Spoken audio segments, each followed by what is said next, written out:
first question that came in from this week is, if I change the final category my item is in, the main category of home and kitchen won't change, but it looks like there are new categories that competitors have moved to that better suits the item, which there weren't when I launched. Does it have any impact on rank, history, etc.? Okay, so first, I absolutely do recommend researching what other browse nodes or item type categories your product could be in. So item type category is sometimes called ITK, item type category. Hello again, Dandy. And the item type category is basically where the product shows up in different sections of the catalog. So sometimes they're the weirdest things that don't have ITKs. When I first was going through this whole process, we were trying to find a good taxonomy to use to do rule writing for Amazon compliance. What we're trying to do is basically write rules that went through each ITK, each product type, and made sure that there was some sort of applied regulation to it, some sort of approach to it. Now, the problem with the taxonomy on Amazon is that some really random things are missing. So things like bathroom scales. There wasn't any ITK for bathroom scales at the time that we were working on this. So that was kind of annoying, right? Because bathroom scales are a very specific thing. There's not really another version of it. And then you also need to know if it's digital or like the spring-based kind. And so it did make it really difficult. And so they're constantly updating and improving the catalog and changing ITKs and changing categories. So if you see one that's better, then absolutely move to it. Does it have any impact on rank, history, etc.? Yes, it does for the other ITK you were a part of. So for example, if you were in the top 20 for the browse node that matched your ITK and you move to a new one, then you've got to reestablish rank within that new ITK. Now, it could be that your competitors are limited and your product is way better. And so then you rank to the top very quickly, right? So you have to make a business decision on whether it makes sense for you to put in the effort to move, because you do have to re-rank in that particular category. Now, ranking for search isn't affected at all by your category. You can move your category around 20 different times. It has no effect on your ranking for search. And search is how you rank for specific keywords in the search bar, as opposed to someone going to department and going down by department and looking by department. That's a different kind of ranking than it is for search ranking. Okay. All right. Question number 2. How can I sell my digital products, such as software on Amazon, if I don't have a physical product to ship to my customers? Okay. So there are a couple ways to do that. The first, depending on the kind of digital product, you may actually be able to work with Amazon directly when they sell it as Amazon Digital Services. This is the kind of thing that happens with like Xbox games, for example. I'm familiar with those because of my son, who has an Xbox and who's always asking for games. Now, the Xbox games have a physical version and they have a digital version. And so they have an agreement with Amazon to do the downloads. Okay. There's also ways that if you have a written version, you can publish it on Kindle Unlimited. So you can work with Amazon to publish it as a digital file. Now, if you have an approach that requires someone to go off of Amazon to your own website, you're going to have a much harder time, right? Because Amazon likes to control this whole process. So if they can't control it from start to finish and keep them, the customer, on their own website, then you're going to have a problem. So typically what I recommend there is to come up with an appropriate physical product, like a handout, like a laminated like wall thing, or like some sort of physical book or some sort of physical guide along with a digital version. And then when they open it, then they get like some sort of code to go to your website. So for example, I read a book recently from Ryan Levesque, The Ask Method. Actually, it wasn't that recently, it was a while back. And in, I think it was like chapter 5 or so, is when he first started mentioning that you could sign up for something on his website, and that each copy of the book had a code in it. Obviously, it's the same code. Had a code in it to where you could log into his website using that code and then get the downloads that he'd promised. So you can embed it in a physical product, or you can embed it in a digital book. It really depends on the product. So sometimes you can come up with clever ways of creating a physical product that then drives people to your website. The challenge there is really that key sticking point. If it goes to your website, Amazon will not really be interested in selling it themselves. They like selling things that they can control from start to finish. Okay. Marina has a question. Hello, I have a question about that listing with pregnancy pillow. They have a model on the main image. Amazon gives me quality alerts every time I upload a main image with a model. The alert says to fix the alert, upload an image without model, but with a product shot flat. Marina, can you update, excuse me, can you update us with the category that you're in? Because each category in Amazon has its own style guide and different requirements, okay? Lee asked a follow-up question about the digital product question. What about selling craft patterns that are digital? Those ones I would suggest selling as Kindle Unlimited. And so then you would offer them as an ebook, essentially. So just like, regular printed craft book, you would offer an ebook with the craft pattern. So that's what I would recommend there, is just adding it as part of Kindle. I would not suggest Kindle Unlimited. Yeah, for that, it doesn't necessarily make sense. But, you can always try it out. There's certain things that work really well with Kindle Unlimited and certain things that don't. What I've heard works really well with Kindle Unlimited is actually, funny enough, erotica works really well with Kindle Unlimited. And so then you get paid, I think you get paid a little bit less for every Kindle Unlimited purchase, because people are only paying a monthly fee as opposed to buying individual books. But there are definitely some problems and some issues that happen with Kindle Unlimited. So just be careful on that if you're doing that. Okay. The category is toys and games, sports and outdoor play, fitness equipment. Yeah, it really depends on your category style guide. So if you want to find your style guide, you go into the help pages and then search for style guide. And then it'll take you to a page that has all the style guides for each of your categories. So home, which is where that pillow was, is one of the more broad ones. In fact, for home, you can actually do a lifestyle picture, like a full lifestyle picture, not even a white background, as your primary image and not get into trouble. Whereas if you're in shoes and you don't have exactly the right features, they actually suppress your listing, right? Now this seems to be right in the middle, where they're sending you a message saying, fix it, please. But each category manages their own style guide and manages their own requirements. So go ahead and look for the term style guide and search for your category so you can see exactly what's required on your category. Home is great because it's like wide open, like whatever will sell, let's do it. Okay. Tracy has a question. When Amazon closes your listing and you have to remove your inventory, how quickly should you send the new inventory? If the new inventory gets there before the other inventory is back in our warehouse, can this cause problems? Yes. So what I suggest, when you have a listing that was closed and you need to resend a new inventory, you actually create a whole new FBA listing. And so the way that you would do that is you would go to add a product on manage inventory, typing this out for you. Then you enter your ASIN, you sell yours, then list with new SKU. You can do this without changing your SKU, but you have to delete the existing listing, which strands the inventory. So you need to make sure it's attached to a removal order first, and then recreate the listing with the new SKU. The reason why you want to do this is you want a new FN SKU. That's the reason why you do it. And when you have a new FN SKU, then you can physically separate those products because it'll have a different sticker. Okay, then it won't mix together. But you definitely don't want to send it in under the same FN SKU because then it could mix together. Sometimes Amazon takes weeks to process removals. I think the longest was 6 weeks that I saw. So obviously you don't want to be out of stock that long. So it's better to have a whole different FN SKU and be able to manage the inventory completely separately. Okay. All right, the next question. What do I need to know about selling in Canada? Do you charge more to cover extra costs? High level, yes. That's why if you look at the Canadian website, Canadian customers used to get so ticked about it. They would be like, so I just looked on the Amazon.com website, I just looked on the Canada website, and it costs $4 more. Yes, that is correct. Because sometimes there would be the Canadian version that we had to buy. For whatever safety reasons, we had to buy like the Canadian certified version.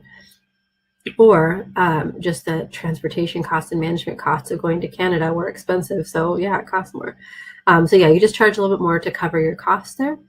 For selling in Canada, the most important thing to do is make sure you get all of your company filings and your tax filings right. For the most part, you have a lot of exemptions and you have a lot of stuff that's okay if you're a US-based business in Canada or Canadian-based business in the US. There's a lot of things that you can do that work just fine in each place. Amazon makes it easy on you, but just make sure that you're filing your taxes properly. So that can be a little more expensive because VAT is different than sales tax here. It's a different methodology. So that's the only thing that I would say to be careful of, is making sure that you've got your whole VAT system taken care of. If you actually want to create a Canadian entity, Amazon did, and I don't think has changed since then, did set up a marketing entity in Canada. So they just have a different kind of registration for different kinds of businesses. It's a little bit different than our setup. And so if your only function is to have this particular kind of marketing entity in a company, in a country, then you can sign up for that kind of business. We couldn't import things like soil or some kinds of food and some other stuff like that because we weren't the right kind of business setup in Canada. So just be careful of that. The other thing to keep in mind is that if you're the importer of record, just make sure that it's compliant with Canadian regulations. Health Canada is more funded than the US product safety apparatus. Yeah, especially now since the entire CPSC went on furlough for a month. They're all behind. For over a month, products were being imported in the US with no safety inspections. It was just that's terrible. So just there's a lot of different costs going into Canada for specific products. So then, yeah, definitely charge more. Okay, my product is for babies. The manufacturer initially put these in the clothing category when they obviously should be in baby. I'm having trouble getting the category changed. Any suggestions? Typically, if you're in one category and it's not obviously for baby, then I would say to leave it, because to go into baby, you first face a lot more scrutiny because you're part of the consumables department. Anything to do with babies or consumables, anything like that, Amazon is a lot more careful of. And two, if you're getting difficulty with changing it, it may be because you don't have the proper documentation to be in baby. So what you need is what's called a Children's Product Certificate, which is called a CPC. There are two kinds of certificates that are regulated by the U.S. Consumer Product Safety Commission. There's General Certificate of Conformity, and then there's the Children's Product Certificate. And if it's for babies, you should have one. That's important. Now, there's a difference between what's for babies and what's for use with babies. So, for example, a diaper bag.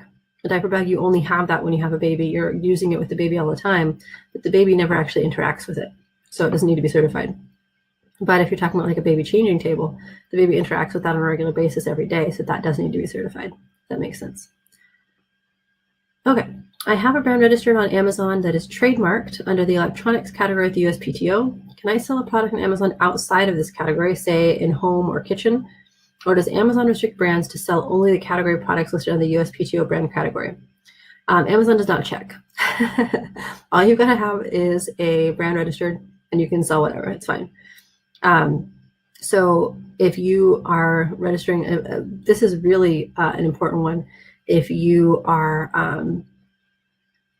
if you're trying to expand your product line, you're going to something new, or if you just launch something new and you want to buy someone else's trademark, it literally does not matter. Now, where this is not the case is when you're trying to enforce your trademark, right? So if you are just getting brand registry and you just want to have enhanced brand content or add the things to the storefront or whatever, all the marketing features are permitted no matter where you have the trademark, no matter what you have the trademark in, whatever. All the marketing features are part of the Amazon system, right? So if I have a Mexican trademark, I can get brand registry and enhanced content and put video on the page, everything in the United States or Canada or wherever. What I can't do is I can't enforce my trademark. So if you don't have a trademark in the United States, then you can't claim to Amazon that someone's infringing on your trademark because you haven't got one in the US. So that's the problem. That's why you should always make sure to register in the US, even if you're doing something faster in Mexico or elsewhere, because you need to make sure that you can enforce your legal rights in the US, not just your marketing features. Okay, so next question. Is there any reason not to register for pan-European FBA? I cannot find any downsides, just lower costs. Please enlighten me on the pros and cons. Number one issue with pan-European, is, are you compliant? That's the main issue. Because it's the EU and it's so easy, that can make it seem like it's super easy. But there's certain products that have different regulations and different history in different countries. So for example, when we launched clothing and textiles in Europe, we made sure that all of our labels were compliant with all the 5 countries that we listed in. And the labels for Spain, for example, required the importer ID. So that was weird. So we needed to make sure that the labels matched what was needed on a country level basis. Certain compliance apparatuses are at the country level, and certain ones are at the EU level. So for example, toys. There's an EU Toy Safety Directive that covers the entire EU. There isn't such a directive for clothing labels, and so that's handled at a per country basis. So you have to be careful about stuff like that. There was one problem that we had, just consistent problems in home improvement with Italy. In Italy, there was, just by the way that things developed, there are different like sizes of pipe fittings that work, something like that. And so there was a German seller who would just was having nothing but problems in Italy. And we were working on this when I was actually at Amazon, because the product as it existed in Germany was just slightly different than the product as it existed in Italy, just based on the history of how those countries developed. So that's the one thing I would say is research the product, make sure that there aren't any sort of customer service issues in between countries, and that there's no enforcement issues. And then make sure it's labeled in all languages, of course. And if you need any help with translation, we have a great resource that we like, independent translator who's great. Okay. I had an expensive textbook get refunded because the customer says it never arrived. Is there any way to recoup this loss, or am I out the money since either the buyer is a liar or the postman was incompetent? Post people can often be quite incompetent. I got the same address. It was like, we were on 18th Place West, and this one was 15th Place West with the same house number. We kept getting this guy's stuff. And, it wasn't just like the next door neighbor where I could just walk it over. The way that our neighborhood was set up, this house was like a mile away. I'm not even sure how I probably could have popped into Google Maps or whatever. But I just felt bad for him because we kept getting stuff that was meant for him. And I tried to, return it as undeliverable and stuff. And it was just awkward. So don't rule out the reality of the post not being reliable. If you bought the shipping through Amazon and it shows as delivered, so the actual tracking shows as delivered, then you can file for a reimbursement with Amazon. If you shipped it yourself with your own information and tracking, usually you have a much harder time getting reimbursed. That's why I usually recommend buying from Amazon. Okay, so just file a ticket and request a reimbursement and then see what happens. Marina asked, the category I'm in doesn't allow variations. Yep. So I have 4 different listings. The only difference is the color of one of the components. Should I make identical listings with only difference in color? Or should I try different keywords in the title? You should, when you're running different listings, different things convert based on different results, right? So what I would suggest doing is running automatic ads and targeted ads to those products, and then see how they convert using the conversion data in your advertising reports. I actually have a pretty detailed advertising guide. And if you're interested in that, then Christina can give you information on it. But basically, you run auto ads and then targeted ads, and then pull your reports and see what converts. And then you change your detail page based on what's actually converting. And sometimes that can mean the same product or virtually the same product has different keywords because that's what converts. Okay, so treat each individual product separately because that's how Amazon treats it. They treat each individual product and what it ranks for separately. One thing I would say about making sure that people know what the other variations are, if you have brand registry, make sure that those are in a comparison chart in your enhanced brand content. So the enhanced brand content, you can have like big pictures or detailed pictures, or you can have a comparison chart. Make sure that all of the products are in the comparison chart so people know what other options they can get, not just the variation that they landed on. Okay, I shipped 600 items on the 18th to the 21st of January, but only 100 are listed as available. The rest are reserved. What the heck is taking so long? I don't know if you noticed, but there's this thing called a polar vortex. I had never actually experienced Amazon shutting down FCs. They actually, instead of shutting down an FC during a heat wave, it was about 7 years ago, they instead called the local ambulance, like first responders team, and parked an ambulance outside the building. This is how Amazon treats like adverse weather events and potential harm to employees, right? Parked an ambulance outside. They actually closed multiple fulfillment centers and canceled the night shift out here at BFI1. Was it BFI1? In any case, it doesn't matter. The one in Sumner nearby where we are, because it snowed. Anytime it snows up in the Pacific Northwest, like in Western Washington, not Eastern Washington, it's always snowing there. But in Western Washington, we just don't get snow. And so, there's like 1 or 2 winter storms a year. That's it. And the last time we had this much snow in Seattle was 10 years ago. It's not very common. So in Chicago, they closed pretty much all of the fulfillment centers. In multiple other locations, they closed the night shift. Here they closed the night shift. So basically, there's a whole bunch of backed up receive right now. When the weather improves, you'll see everything pick back up again. But I actually was really shocked that they closed things because they're not really known for being careful of employees. All right, how do I get ungated in toys and games? So number one thing I just mentioned for baby, the CPC and GCC. Most toys and games are for children. Anything that's for a child in the United States that's legally 12 and under. Weird detail about that. Legally, a child is 12 and under, so that's the reason why you can sign up for social media and various other websites when you're 13 years old. The testing level, like the way that the testing agencies have done it, is that a child is actually 13 and under. So if you want to make sure that you're completely safe, anything that you're labeling for an adult should be labeled 14 plus. So then you're completely safe.